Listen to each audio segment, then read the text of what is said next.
Antes de começarmos esta jornada, preciso fazer um pedido. Se você gosta de mistérios, se o inexplicável te atrai, inscreva-se no nosso canal. Clique no botão agora, porque a história que vou contar hoje não é como as outras.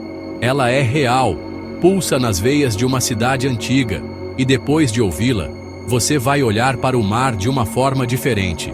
Esta não é apenas uma história de fantasmas. É um convite para olhar para o abismo que existe logo ali, na Baía de Antonina. Uma cidade linda, histórica, mas que guarda segredos em suas águas escuras e em suas ruas de paralelepípedos.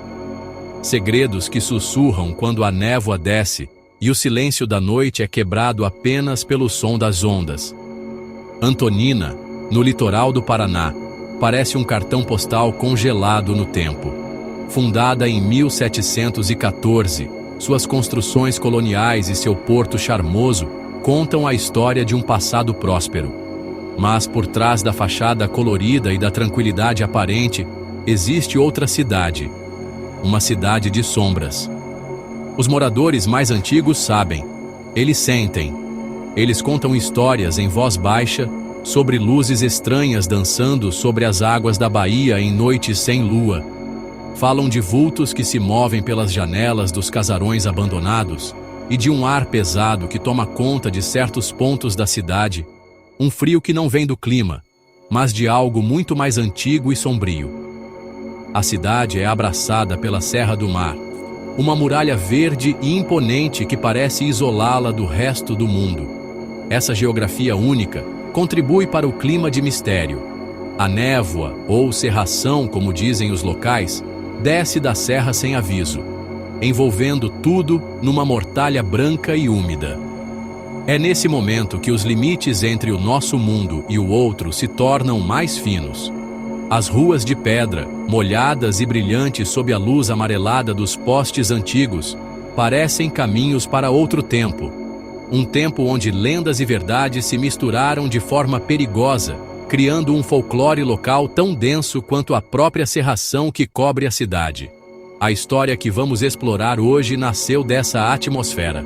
Ela começa com um grupo de amigos, jovens céticos que decidiram desafiar uma das lendas mais temidas de Antonina. Eles queriam provar que tudo não passava de superstição, de contos para assustar crianças.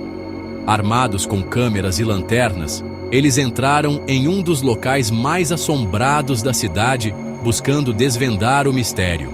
O que eles não sabiam é que alguns mistérios não querem ser desvendados. Eles querem apenas novas vítimas, e naquela noite, a cidade estava faminta, pronta para reivindicar o que acreditava ser seu por direito. O alvo dos jovens era o Casarão dos Macedo, uma imponente construção do século XIX, hoje em ruínas, que domina uma das colinas da cidade. As janelas são como olhos vazios, e a pintura desgastada revela as cicatrizes do tempo. Diz a lenda que a família Macedo, comerciantes ricos de erva mate, desapareceu misteriosamente em uma noite de tempestade, por volta de 1888. Não houve sinais de luta, nem de roubo. Simplesmente sumiram, deixando para trás uma fortuna e uma casa que, desde então, se recusa a aceitar novos moradores. Os sons são o principal relato. Choros de criança, o arrastar de correntes e, o mais assustador, o som de um piano tocando uma melodia melancólica no meio da madrugada. Léo, o líder do grupo, era o mais cético. Ele filmava tudo com sua câmera, narrando de forma zombeteira. Estamos aqui, no famoso Casarão Macedo, para provar que fantasmas só existem na cabeça das pessoas, dizia ele para a lente.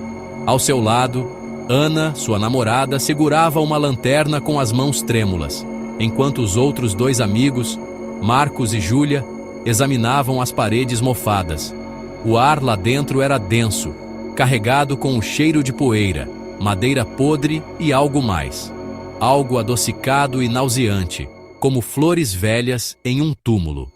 O silêncio era profundo, quase doloroso, quebrado apenas pelo rangido do assoalho sob seus pés.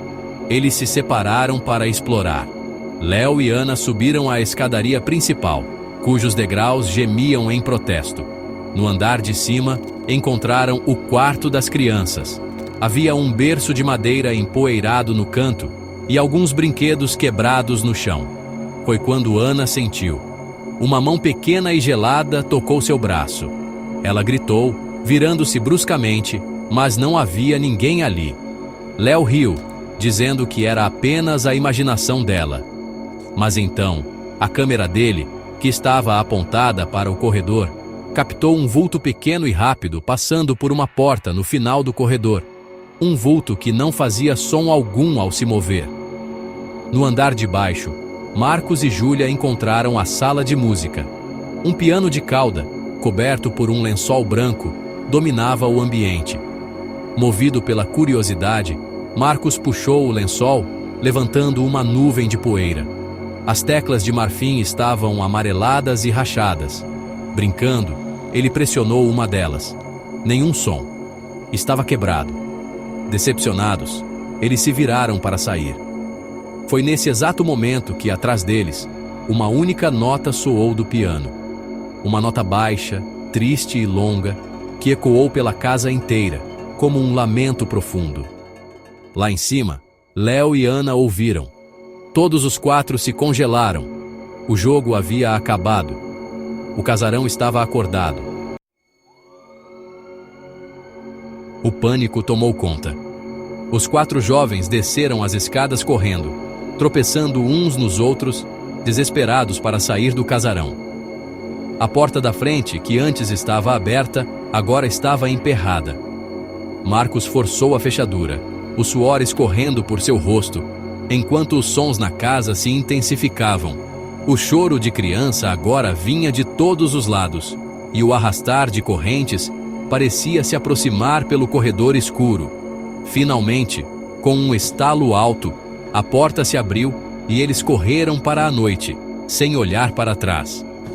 Eles não pararam até chegar ao cais do porto, buscando a segurança das luzes e do movimento, mesmo que escasso àquela hora. Mas a cidade não os havia libertado. A névoa estava ainda mais densa, e o porto parecia um lugar fantasmagórico. Foi lá que eles viram uma figura solitária, um velho pescador remendando suas redes sob a luz de um lampião. Seu nome era Sebastião, um homem cujo rosto era um mapa de rugas profundas, marcadas pelo sol e pelo sal. Ele olhou para os jovens assustados e, sem que eles dissessem uma palavra, ele soube. Vocês mexeram com o que não deviam, disse ele, com uma voz rouca como o som das conchas se quebrando. A casa não gosta de visitas. E a maré de hoje é das almas. Sebastião contou a eles uma lenda local, uma que não está nos livros de história. Ele falou sobre o barqueiro, uma entidade que surge na Bahia em noites de névoa densa como aquela. Ele não transporta os vivos, mas sim as almas perdidas de Antonina, aquelas que por algum motivo não conseguiram fazer a travessia. A família Macedo, segundo ele, não desapareceu. Eles fizeram um pacto com algo sombrio para manter sua riqueza, e quando a dívida venceu, o barqueiro veio buscá-los. A casa é apenas um eco, uma armadilha que prende a energia daquele evento terrível, e quem a perturba chama a atenção do barqueiro. Enquanto Sebastião falava, um som começou a se destacar do barulho suave das ondas. O som de um remo cortando a água. Lento, rítmico, constante. Vindo da névoa. Ele está vindo, sussurrou o velho, seus olhos fixos na escuridão sobre a água. Ele sentiu o cheiro do medo de vocês. Sentiu a perturbação que causaram. Os jovens se viraram para o mar.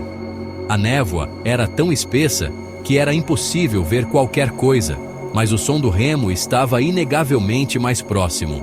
Um ar gelado os envolveu, e o cheiro de maresia se misturou com o mesmo odor adocicado e podre que sentiram no casarão. A maré estava subindo. O medo era paralisante. O som rítmico do remo se aproximava. Uma batida de coração sinistra vindo do véu de névoa. Léo, tentando retomar o controle, Pegou sua câmera novamente, embora suas mãos tremessem tanto que a imagem devia estar borrada. "Não filme!" gritou Sebastião. "Não se deve registrar a passagem dele. É uma ofensa. Ele leva quem o vê com clareza." Mas era tarde demais. Uma silhueta escura começou a se formar na névoa. Um pequeno barco a remo e nele uma figura alta e encapuzada, de pé, segurando um longo remo. Não era possível ver um rosto sob o capuz, apenas um vazio mais escuro que a própria noite.